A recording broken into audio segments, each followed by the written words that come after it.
Good morning students. आज हम लोग क्लास 9th का नया चैप्टर पढ़ रहे हैं, नेचुरल रिसोर्स।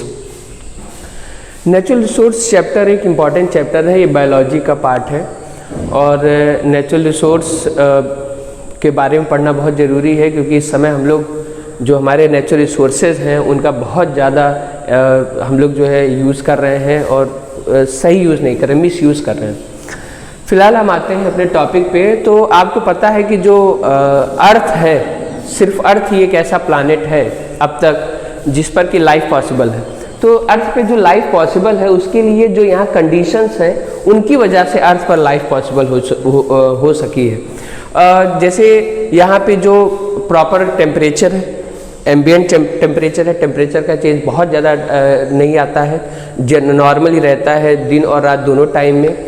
इसके अलावा एयर यहाँ पे और इसके अलावा जो सन है, ये सारी चीज़ें मिल करके अर्थ को एक ऐसा प्लानेट बनाती हैं जिससे कि यहाँ पे लाइफ पॉसिबल हो पाती है। और इसके अलावा जो और ज़रूरी चीज़ है, फूड है, वाटर है, ये सब भी ईजिली अवेलेबल है अर्थ पे। इसलिए जो अर्थ है वो एक ऐसा प्लानेट है जिस पर लाइफ अभी तक हमको जो पता है एग्जिस्ट करती है। अब बात करते हैं कि जो रिसोर्सेज हैं वो कौन कौन सी रिसोर्सेज हैं जिससे कि यहाँ पे लाइफ पॉसिबल है। तो लाइफ यहाँ जो रिसोर्सेज है बेटा, उसमें आपका एक है लैंड, इसको हम लोग कहते हैं लिथोस्फीयर। लिथो मतलब बेटा होता है लैंड और स्फीयर मीन्स पार्ट। तो अर्थ पर जो लैंड वाला पार्ट है that is known as lithosphere. और क्या है यहाँ पे, वाटर। तो वो अर्थ का पार्ट जिसमें वाटर है that is known as hydrosphere. Hydro means water and sphere means part. And last one is atmosphere. Atmosphere क्या है, एयर का, अर्थ का वो पार्ट जहां पे एयर है that is known as atmosphere. तो ये जो लैंड, लिथोस्फीयर, वाटर, हाइड्रोस्फीयर और एयर, एटमॉस्फेयर है, ये कंप्रोमाइज करते हैं। ये ऐसी चीजें हैं, ऐसी रिसोर्सेज हमारे पास हैं जिसकी वजह से अर्थ पर लाइफ जो है पॉसिबल है। तो आपके कौन कौन से मेन रिसोर्स हैं, लैंड, वाटर और एयर। अब बात करते हैं कि ये जो तीनों चीजें हैं, लैंड, वाटर और एयर, ये तीनों मिल करके एक बायोस्फीयर बनाते हैं। क्या बनाते हैं, एक biosphere. Biosphere means, bio means life and sphere means part. So that part where life exists is known as biosphere, the life supporting zone of earth where the atmosphere, hydrosphere and lithosphere interact and make life possible is known as biosphere. और बेटा biosphere के आपके पास दो इसके components है biosphere के, एक है abiotic component and second is biotic component. First is abiotic and second is biotic. Biotic means living things. All living things of biosphere is comprise your biotic part और abiotic part non living things. तो biotic में examples आपके क्या क्या हो जाएंगे, your animals, your plants. तो they form your biotic component and abiotic component your air, your water, your soil. All these, your rocks, all these comprise, all non-living part of biosphere is known as abiotic. Now let's talk about the first abiotic component that is air. So air बेटा आपने पिछली classes में पढ़ा है कि air क्या है, air is a mixture of gases. air क्या है, it is a mixture of gases. So कौन कौन सी गैसेज हैं, जो आपका एयर है उसका जो मेन जो आपका गैस है वो है नाइट्रोजन और ये आपका 78% जो है क्या करता है, कंप्रोमाइज करता है पूरे एटमॉस्फेयर का। Then your oxygen and it compromise your 21% and remaining your 1% is other gases. In other gases we have CO2, argon, krypton, xenon and so on. तो आप एयर का जो कंपोजिशन देख लीजिए, एयर क्या है, air is a mixture of gases. कौन कौन सी गैसेस हैं जो एयर को कंप्रोमाइज करती है, nitrogen, oxygen, carbon dioxide, argon, krypton and xenon. But जो मेजर आपका फैक्टर है वो कौन है, नाइट्रोजन। नाइट्रोजन लीड करता है विद 78%।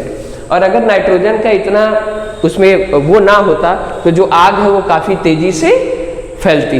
ये नाइट्रोजन ही है जो यहाँ पे जो आग है उसके फैलने को रोकती है। अगर आप इसको अब इंटरचेंज कर दो तो फिर आई डोंट थिंक कि लाइफ यहाँ पे पॉसिबल होती।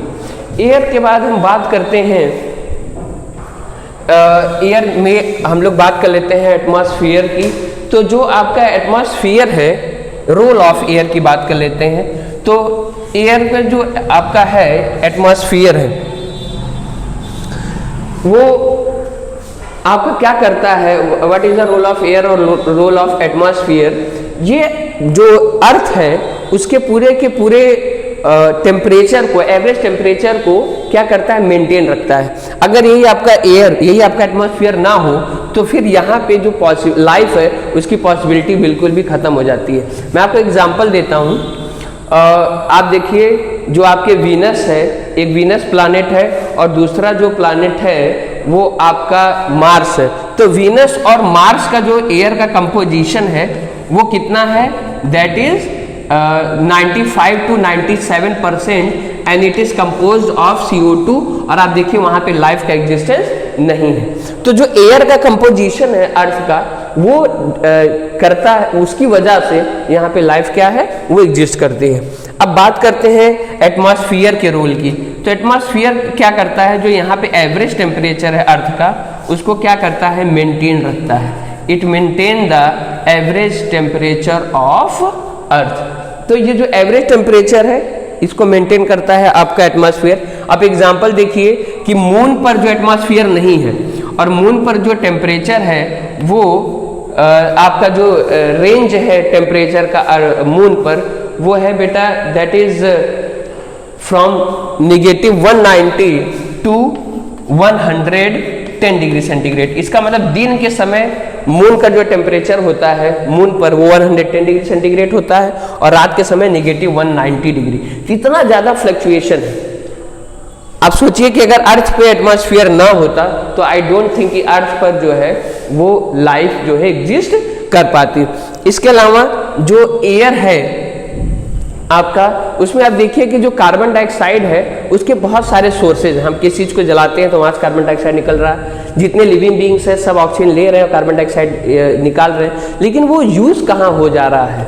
फिर भी जो आपका कार्बन डाइऑक्साइड का जो पूरा का पूरा जो उसका परसेंटेज है वो मेंटेन है। कैसे मेंटेन है, पहली चीज़ तो ये है कि जो कार्बन डाइऑक्साइड रिलीज हो रही है उसको प्लांट्स क्या कर रहे हैं, यूज़ कर ले रहे हैं फोटोसिंथेसिस में।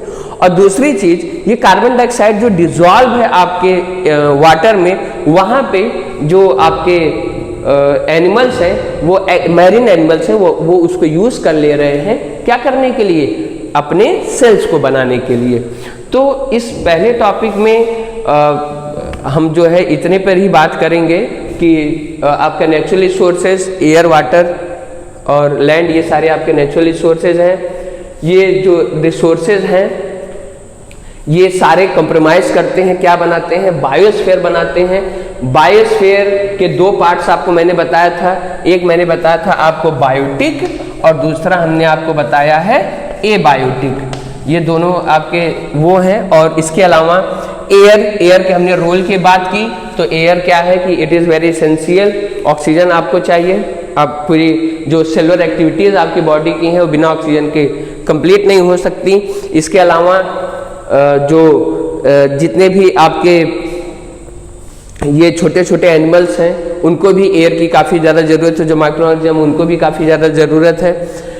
फिर मैंने कहा कि रोल ऑफ एटमॉस्फेयर, तो रोल ऑफ एटमॉस्फेयर जो है वो है कि जो एवरेज टेम्परेचर है अर्थ का उसको ये मेंटेन रखता है, फ्लक्चुएट नहीं होने देता, जैसा कि मून पर होता है। मून पर मैंने कहा रात में -190 डिग्री सेंटीग्रेड और दिन के समय 110 डिग्री सेंटीग्रेड टेम्परेचर होता है। और मुझको तो नहीं लगता, या आप भी समझ रहे होंगे कि इस टेम्परेचर पर लाइफ का जो एग्जिस्टेंस है वो ऑलमोस्ट इम्पॉसिबल है।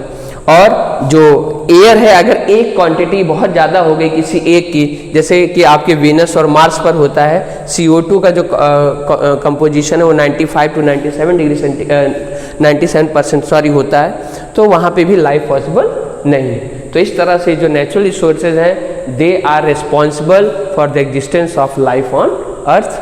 अगली वीडियो में हम बात करेंगे विंड की और रेन की बात करेंगे। तब तक के लिए घर पे रहिए और सेफ रहिए और अपने एनसीईआरटी बुक्स को जरूर पढ़िए। Thank you.